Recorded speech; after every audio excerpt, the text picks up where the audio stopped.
The development of the London Underground Railway. In the first half of the 1800s, London's population grew at an astonishing rate, and the central area became increasingly congested. In addition, the expansion of the overground railway network resulted in more and more passengers arriving in the capital. However, in 1846, a royal commission decided that the railways should not be allowed to enter the city, the capital's historic and business centre. The result was that the overground railway stations formed a ring around the city. The area within consisted of poorly built, overcrowded slums, and the streets were full of horse-drawn traffic. Crossing the city became a nightmare. It could take an hour and a half to travel 8 kilometers by horse-drawn carriage or bus.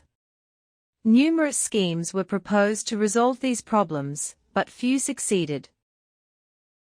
Amongst the most vocal advocates for a solution to London's traffic problems was Charles Pearson, who worked as a solicitor for the City of London. He saw both social and economic advantages in building an underground railway that would link the overground railway stations together and clear London slums at the same time.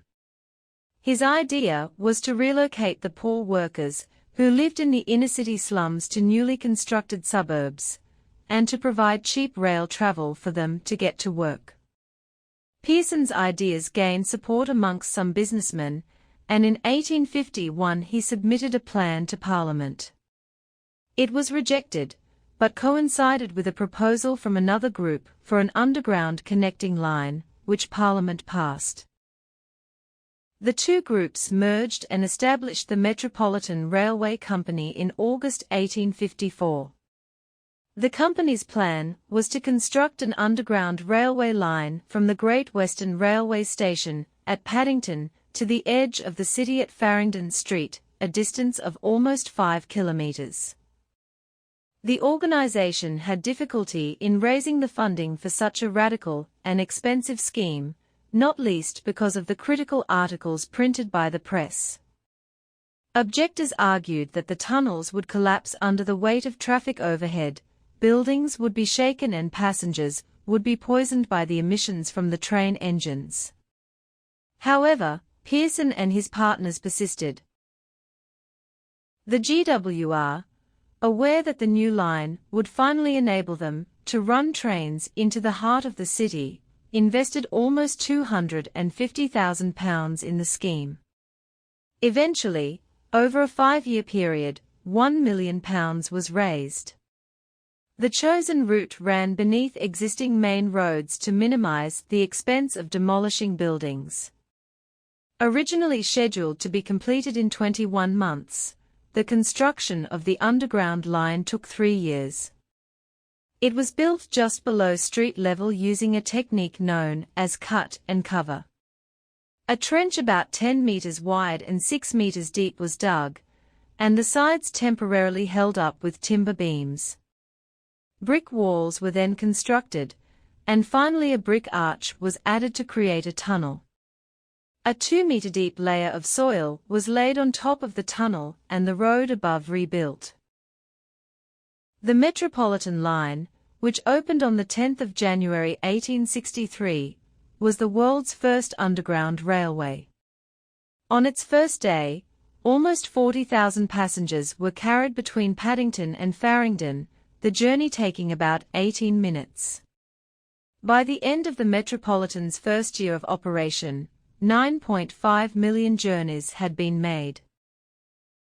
Even as the Metropolitan began operation, the first extensions to the line were being authorized. These were built over the next 5 years, reaching Moorgate in the east of London and Hammersmith in the west. The original plan was to pull the trains with steam locomotives, using firebricks in the boilers to provide steam, but these engines were never introduced. Instead, the line used specially designed locomotives that were fitted with water tanks in which steam could be condensed. However, smoke and fumes remained a problem, even though ventilation shafts were added to the tunnels. Despite the extension of the Underground Railway, by the 1880s, congestion on London's streets had become worse. The problem was partly that the existing underground lines formed a circuit around the centre of London and extended to the suburbs, but did not cross the capital's centre. The cut-and-cover method of construction was not an option in this part of the capital. The only alternative was to tunnel deep underground. Although the technology to create these tunnels existed, steam locomotives could not be used in such a confined space. It wasn't until the development of a reliable electric motor, and a means of transferring power from the generator to a moving train, that the world's first deep-level electric railway, the City and South London, became possible. The line opened in 1890 and ran from the city to Stockwell, south of the River Thames. The trains were made up of 3 carriages and driven by electric engines. The carriages were narrow and had tiny windows just below the roof, because it was thought that passengers would not want to look out at the tunnel walls. The line was not without its problems, mainly caused by an unreliable power supply. Although the City and South London Railway was a great technical achievement, it did not make a profit. Then, in 1900, the Central London Railway, known as the Twopenny Tube, began operation using new electric locomotives. It was very popular, and soon afterwards new railways and extensions were added to the growing tube network. By 1907, the heart of today's underground system was in place.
Stadiums, past, present and future. Stadiums are among the oldest forms of urban architecture. Vast stadiums, where the public could watch sporting events, were at the center of Western city life as far back as the ancient Greek and Roman empires, well before the construction of the great medieval cathedrals and the grand 19th and 20th century railway stations, which dominated urban skylines in later eras. Today, however, stadiums are regarded with growing skepticism. Construction costs can soar above £1 billion, and stadiums finished for major events, such as the Olympic Games or the FIFA World Cup, have notably fallen into disuse and disrepair. But this need not be the case. History shows that stadiums can drive urban development and adapt to the culture of every age. Even today, architects and planners are finding new ways to adapt the monofunctional sports arenas, which became emblematic of modernization during the 20th century. The amphitheatre of Arles in southwest France, with a capacity of 25,000 spectators, is perhaps the best example of just how versatile stadiums can be. Built by the Romans in 90 AD, it became a fortress with 4 towers after the 5th century, and was then transformed into a village containing more than 200 houses.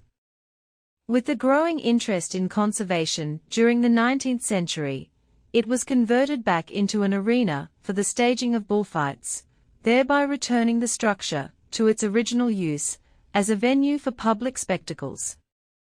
Another example is the imposing Arena of Verona in northern Italy, with space for 30,000 spectators, which was built 60 years before the Arles Amphitheatre and 40 years before Rome's famous Colosseum. It has endured the centuries and is currently considered one of the world's prime sites for opera, thanks to its outstanding acoustics. The area in the center of the Italian town of Lucca, known as the Piazza dell'Anfiteatro, is yet another impressive example of an amphitheatre becoming absorbed into the fabric of the city. The site evolved in a similar way to Arles and was progressively filled with buildings from the Middle Ages until the 19th century, variously used as houses, a salt depot and a prison. But rather than reverting to an arena, it became a market square, designed by Romanticist architect Lorenzo Nottolini. Today, the ruins of the amphitheatre remain embedded in the various shops and residences surrounding the public square. There are many similarities between modern stadiums and the ancient amphitheatres intended for games. But some of the flexibility was lost at the beginning of the 20th century, as stadiums were developed using new products such as steel and reinforced concrete, and made use of bright lights for nighttime matches. Many such stadiums are situated in suburban areas, designed for sporting use only and surrounded by parking lots. These factors mean that they may not be as accessible to the general public, require more energy to run and contribute to urban heat. But many of today's most innovative architects see scope for the stadium to help improve the city. Among the current strategies, 2 seem to be having particular success: the stadium as an urban hub and as a power plant. There's a growing trend for stadiums to be equipped with public spaces and services that serve a function beyond sport, such as hotels, retail outlets, conference centers, restaurants and bars, children's playgrounds and green space. Creating mixed-use developments such as this reinforces compactness and multifunctionality, making more efficient use of land and helping to regenerate urban spaces. This opens the space up to families and a wider cross-section of society, instead of catering only to sports people and supporters.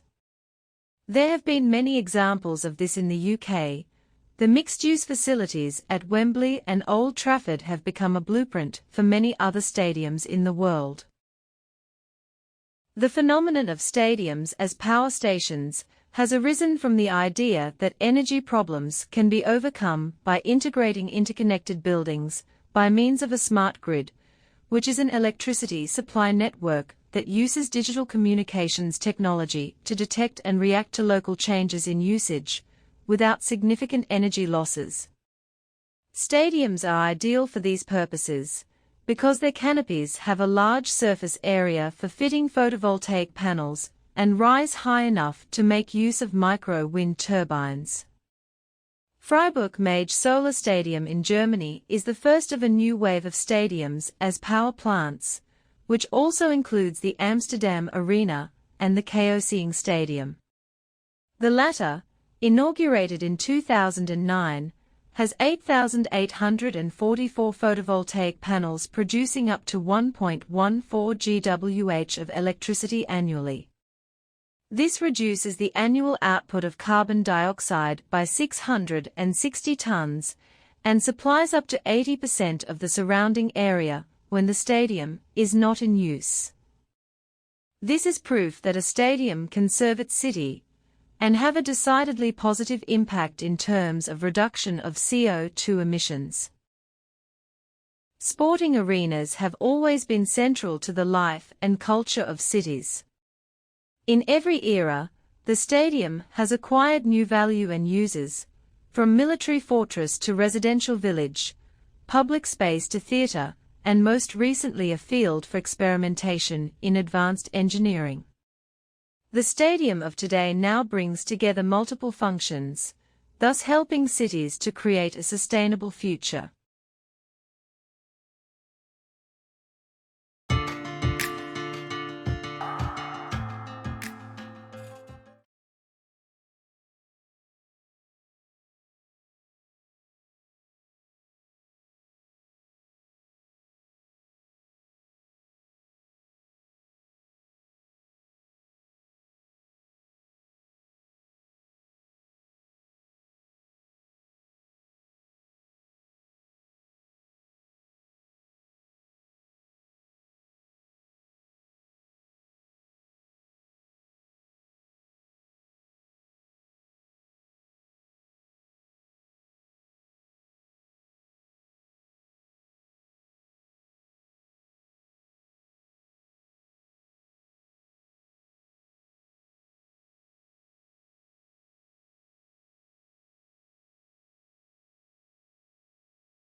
To Catch a King, Anna Kay reviews Charles Spencer's book about the hunt for King Charles II during the English Civil War of the 17th century.